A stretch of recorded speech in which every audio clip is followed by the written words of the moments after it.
Betapa dahsyat Engkau Tuhan, Pencipta segala yang ada, dulu, sekarang, sampai selamanya. Hanya Engkau Tuhan, tak terselami pikiranmu, tak terukur panjang setiamu, dulu, sekarang, sampai selamanya. Hanya Engkau Tuhan, ku sembah Engkau Yesus. Hanya Engkau Allah di hidupku, tiada yang lain, hanya Kau, hanya Engkau Tuhan selamanya. Kau tetap Allah walau dunia semua bergoncang, tak tergoyahkan. Kau tetap Allah.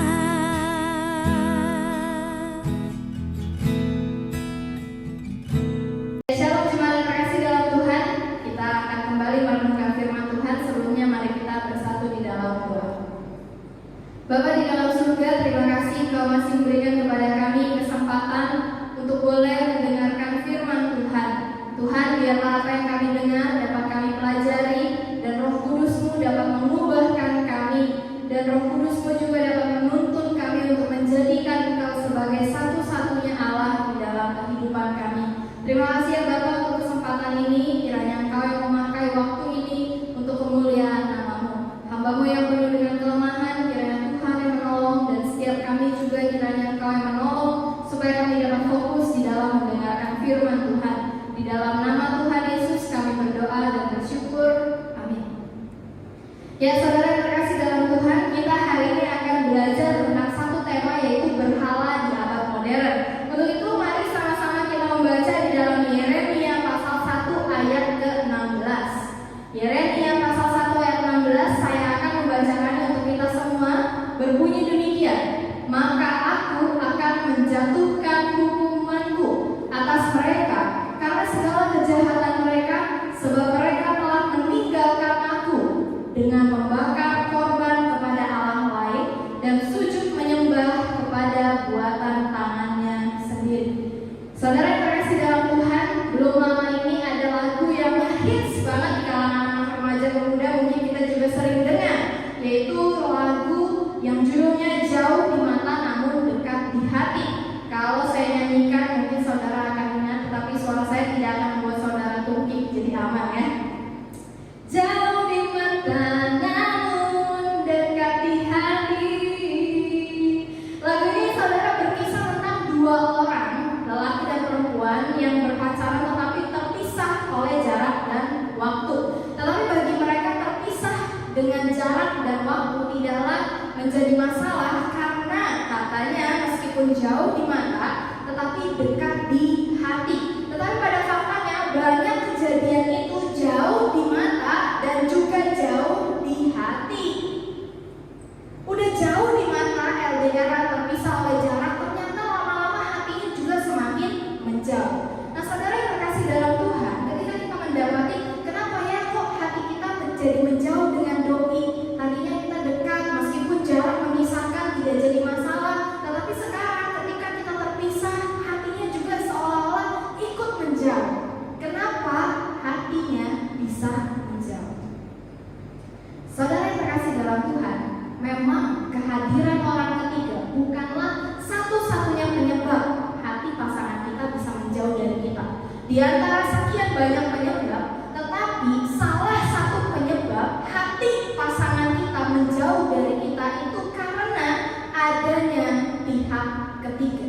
Salah satu penyebabnya adalah karena hadirnya pihak ketiga.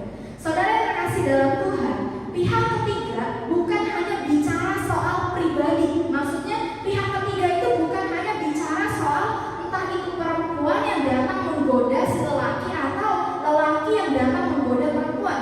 Pihak ketiga itu bukan hanya bicara soal pribadi, tetapi pihak ketiga ternyata bisa juga berupa materi, pekerjaan, dan kesenangan secara pribadi.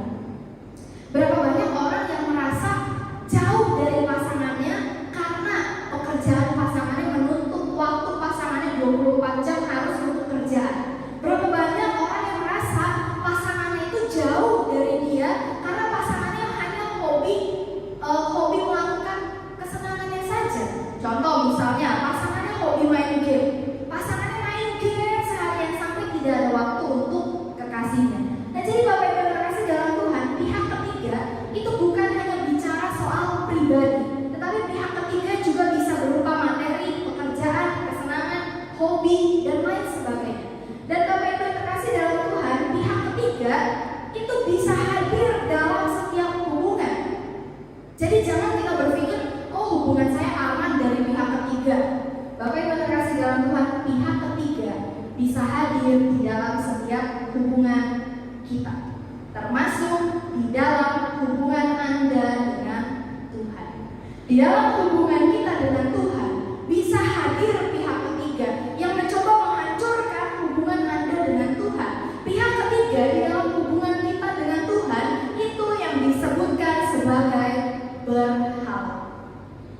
Saudara yang terkasih dalam Tuhan, hari ini di zaman modern seperti ini, kita tentu jarang menemukan ya, walaupun memang masih ada orang-orang yang membuat patung lalu menyembah patung seperti itu. Tetapi untuk anak-anak modern di zaman modern seperti saya dan angkatan di bawah saya, sepertinya untuk menyembah patung atau menyembah pohon, kalau di Jawa itu banyak orang yang masih suka ngasih sembah-sembahan ke pohon, Bapak Ibu.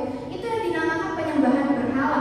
Mungkin dalam pikiran kita penyembahan berhala itu hanya seperti kita pakai jimat, sujud kepada patung, sujud kepada pohon, sujud di kuil seperti itu. Tetapi Bapak Ibu yang terkasih dalam Tuhan, ketika kita mengerti dan memahami apa itu berhala di abad modern seperti ini, ternyata berhala itu tidak hanya bicara soal patung dan jimat. Lalu berhala juga tidak hanya bicara soal segala buatan tangan manusia. Kalau kita lihat tadi di dalam kitab Yeremia, dikatakan bahwa orang Israel menyembah buatan tangannya sendiri. Tetapi Bapak Ibu yang terkasih dalam Tuhan, untuk memahami berhala tidak hanya kita terbatas sampai buatan tangan manusia saja. Ternyata berhala itu juga di zaman sekarang itu hadir dalam bentuk yang berbeda. Berhala di abad modern yang pertama adalah segala hal yang kita sembah yang bukan Tuhan. Bapak Ibu yang terkasih dalam Tuhan, perhatikan, kalau zaman Israel dulu di dalam perjanjian lama itu mereka menyembah patung dan menyembah dewa-dewa. Tetapi di zaman sekarang mungkin dari antara kita tidak menyembah dewa, kita tidak menyembah patung, tetapi mungkin kita menyembah satu hal yang bukan Tuhan. Contohnya, kita menyembah hal-hal yang menyenangkan hati kita secara pribadi, baik itu materi, baik itu uang, baik itu jabatan. Bapak Ibu yang terkasih dalam Tuhan, kalau kita bicara soal menyembah itu dalam bahasa Inggris artinya sama dengan worship. Worship artinya memuja, memuliakan, takut atau tunduk. Bapak Ibu yang terkasih dalam Tuhan, ketika kita menyembah itu artinya kita memuja sesuatu yang bukan Allah. Itu artinya kita memuliakan sesuatu yang bukan Allah. Kita artinya takluk kepada sesuatu yang bukan Allah. Kita artinya tunduk kepada sesuatu yang bukan Allah. Mungkin kita terlalu tunduk dengan bos kita sampai ketika bos kita menyuruh kita melakukan perbuatan yang melawan Tuhan, kita tetap tunduk. Lalu yang kedua, berhala di abad modern itu adalah segala hal yang kita anggap lebih penting diri kita sendiri atau budaya. Kalau udah bicara soal saya, kalau udah bicara soal kepentingan diri saya nggak peduli lagi Tuhan bilang apa. Karena yang paling penting di dalam hidup saya itu adalah diri saya sendiri.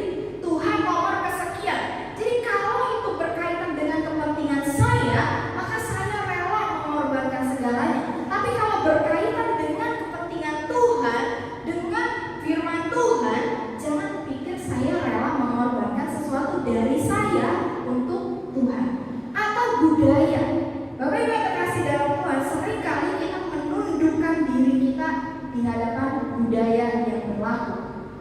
Terkadang kita berpikir budaya lebih penting daripada Tuhan. Bapak Ibu yang terkasih dalam Tuhan, ingat, segala hal yang kita anggap lebih penting daripada Tuhan itu bisa jadi adalah berhala. Lalu yang ketiga adalah berhala di abad modern adalah segala hal yang lebih kita andalkan daripada Tuhan. Banyak orang di zaman sekarang tidak lagi mengandalkan Tuhan, tetapi mengandalkan materi, kekuatan, kesehatan, jabatan. Seolah-olah kalau kita masih punya materi, hidup kita akan aman sampai akhir. Seolah-olah kalau kita masih punya kesehatan, maka hidup kita akan aman sampai akhir. Saudara, segala hal yang kita andalkan di luar Tuhan itu adalah berhala. Jadi saudara yang terkasih dalam Tuhan, kita sama-sama bertanya, ketika kita tahu pemahaman berhala di abad modern itu adalah seperti demikian, mari kita sama-sama bertanya kepada diri kita sendiri. Mungkin hari ini kita tidak lagi pakai jimat, hari ini kita tidak lagi menyembah patung atau memberikan sesajen, tetapi apakah kita betul-betul bersih dari yang namanya penyembahan berhala? Apakah kita betul-betul menyembah hanya kepada Tuhan? Apakah kita betul-betul memperlakukan Tuhan sebagai bagian yang paling penting daripada diri kita sendiri, daripada budaya kita sendiri? Apakah kita betul-betul hanya mengandalkan Tuhan di dalam hidup kita? Kalau tiga hal yang tadi belum kita lakukan, berarti kita belum bersih di dalam penyembahan berhala. Hati kita masih mengandalkan kekuatan lain di luar Tuhan. Kita belum bersih dari penyembahan berhala. Saudara, inilah kondisi manusia di zaman sekarang. Roma pasal 3 menjelaskan dengan sangat jelas bahwa tidak ada seorang pun yang mencari Allah. Maksudnya di sini apa? Tidak ada seorang pun yang mencari Allah. Maksudnya mencari Allah di dalam kebiasaan hidupnya, memang dia suka mengalami Allah, suka mencari Allah, suka bersekutu dengan Allah. Banyak orang di zaman sekarang cari Allah kalau ada maunya doang. Kalau lagi kesusahan baru cari Tuhan. Tapi kalau lagi tidak ada kesusahan, tidak mencari Tuhan. Tidak ada orang yang secara konsisten di dalam hidupnya mencari Allah. Ini kalau kita baca di dalam Roma pasal 3, ini betul-betul mengupas bagaimana kondisi Anda dan saya sebagai manusia berdosa. Lalu tidak seorang pun takut akan Allah. Banyak orang takut kehilangan hartanya, tetapi tidak takut kehilangan Tuhan. Banyak orang takut kehilangan kesehatannya, tetapi mereka tidak takut kehilangan Tuhan. Bapak Ibu yang terkasih dalam Tuhan, di dalam Roma pasal 3 Paulus menuliskan bahwa tidak seorang pun takut akan Allah. Orang lebih takut dengan sesamanya dibanding dengan Allah. Padahal Allah lah yang memegang kehidupan setiap manusia. Lalu yang ketiga, Roma pasal 3 juga menyimpulkan bahwa semua orang telah berdosa dan kehilangan kemuliaan Allah. Saudara, inilah kondisi Anda dan saya hari ini. Kita tidak bersih dari penyembahan berhala. Kita tidak konsisten di dalam mencari Allah. Kita tidak takut akan Tuhan. Kita semua adalah manusia berdosa yang kehilangan kemuliaan Tuhan. Kita adalah manusia yang berdosa yang seringkali menduakan Tuhan. Tetapi untuk itulah Yesus dengan segala kasih dan pengorbanannya datang untuk Anda dan saya. Saudara, kenyataan kondisi kita di dalam Roma pasal 3 menunjukkan kebobrokan kita dengan sangat amat dalam. Tetapi di dalam Roma pasal 3 juga dijelaskan bahwa di dalam kondisi kita yang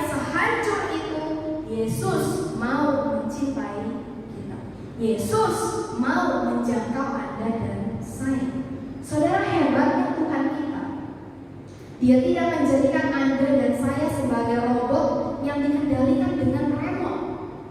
Anda diberikan kebebasan untuk memilih. Kenapa Yesus harus mati di kayu salib?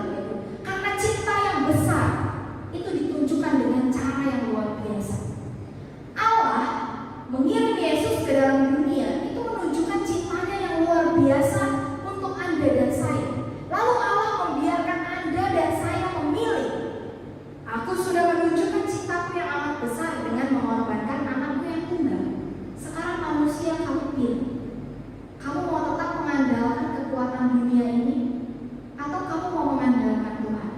Tuhan yang menang dari alam maut, Tuhan yang menguasai langit dan bumi, menunjukkan cinta kasihnya untuk Anda dan saya, bukan karena Anda dan saya sempurna, tetapi ketika Anda dan saya ada di dalam posisi yang sangat hancur, sangat jelek, sangat tidak layak, Yesus menyatakan cintanya untuk Anda dan saya. Dan hari ini Yesus membiarkan kita memilih, mau pilih Dia atau mau pilih yang lain. Mau pilih bersandar kepada Tuhan, mau pilih percaya kepada Yesus atau percaya kepada diri kita sendiri. Mau pilih percaya kepada Yesus, mau menyembah Yesus atau mau menyembah yang lain. Mau mengandalkan Yesus atau mau mengandalkan yang lain. Saudara yang terkasih dalam Tuhan, hari ini jika kita masih menduakan Kristus, itu artinya kita belum sepenuhnya percaya, bahkan barangkali tidak percaya pada Kristus. Banyak orang Kristen itu bingung di dalam poin ini. Mereka mengenal Kristus lalu merasa sudah percaya Kristus. Banyak orang Kristen mengenal Kristus tanpa percaya pada Kristus. Bapak Ibu, mari selidiki hati kita. Ketika kita mengenal Yesus, apakah kita benar-benar percaya kepada? Apakah kita betul-betul sepenuhnya menyerahkan hati, hidup, jiwa dan pikiran kita kepada Dia? Bukan hanya sekedar mengenal, tetapi percaya. Lalu jika hari ini kita masih menduakan Kristus, ada undangan dari Kristus untuk Anda dan saya untuk bertobat dan menerima Yesus sebagai satu-satunya Tuhan di dalam hidup kita. Saudara, kalau ada lagu yang menyatakan hidup ini adalah kesempatan, hidup ini untuk melayani Tuhan, bagi saya hidup tidak sesempit itu. Karena hidup bukan hanya untuk melayani Tuhan, tetapi hidup adalah kesempatan untuk bertobat dan mengenal Kristus. Hari ini jika Kristus masih memberikan nafas kehidupan bagi kita, artinya Yesus juga masih memberikan kepada kita kesempatan untuk bertobat.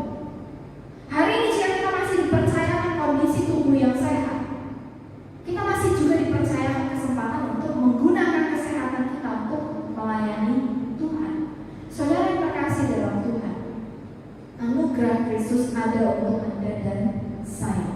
Saya yakin dan percaya setiap orang yang sudah mendengar bahwa Yesus diberitakan, Yesus yang menyelamatkan manusia dari dosa, suatu saat Tuhan akan membuka hatinya untuk menerima Yesus sebagai satu-satunya Tuhan dan Juru Selamat di dalam hidup kita.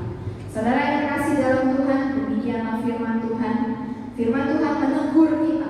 Firman Tuhan memperjelas kondisi hati kita, bahwa seringkali kita juga di abad modern ini kita jatuh ke dalam penyembahan berhala dengan mengandalkan kekuatan kita, dengan mementingkan diri kita sebagai yang paling penting di dalam hidup ini.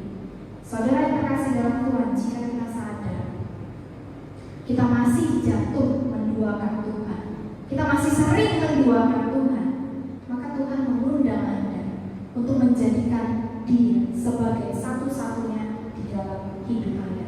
Hari ini jika masih ada nafas di dalam diri kita, undangan Tuhan juga masih berlaku untuk kita.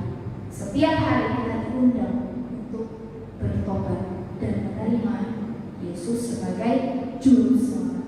Mari kita sama-sama bersatu di dalam doa. Bapa di dalam kerajaan surga, kami menyadari ya Bapak bahwa kami adalah manusia berdosa yang tidak pernah layak. Ketika kami menyadari keberdosaan kami, Tuhan itu sungguh tidak menjauhkan kami daripada Engkau. Ketika kami sadar keberdosaan kami, maka satu hal kami juga sadar anugerah Tuhan yang begitu besar menjangkau kami orang-orang berdosa. Kami yang tidak mencari Engkau, tetapi Engkau mencari kami. Kami yang tidak menyembah Engkau, tetapi Engkau menunjukkan kasih-Mu bagi kami ya Bapak. Kami yang mengandalkan diri kami sendiri, Engkau menunjukkan kuasa-Mu bagi kami sehingga kami dapat melihat bahwa Engkaulah Allah, pemilik alam semesta, pemilik langit dan bumi, pemilik semesta dan seluruh jagat raya yang menguasai kehidupan kami.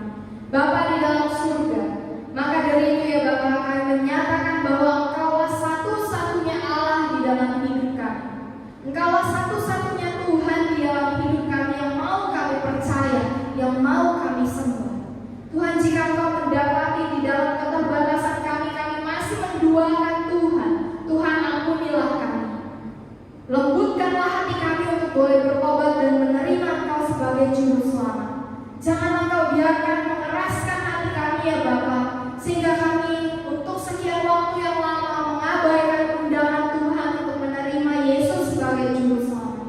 Tuhan, kiranya Engkau menyatakan diri-Mu kepada setiap kami. Kami yang hari ini masih bingung di dalam mengikut Tuhan, Tuhan tolong nyatakanlah diri-Mu bagi kami.